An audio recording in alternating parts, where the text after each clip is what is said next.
আসসালামু আলাইকুম ওয়া রাহমাতুল্লাহ। আমি শুধু একটি কথা বলে আমি আমার সংক্ষিপ্ত বক্তব্য শেষ করব।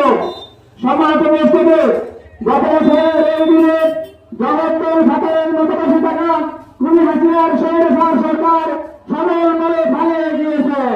সম্মানিত উপস্থিতি, এই ঘটনাকে আমরা দেখতে পাচ্ছি স্বৈরাচার পালিয়েছে, আরেকটি স্বৈরাচার বাংলাদেশে বসার জন্য তৎপর হয়েছে। সম্মানিত উপস্থিতি, পরিবর্তন হয়েছে, সুনামি বন্ধ হয় নাই।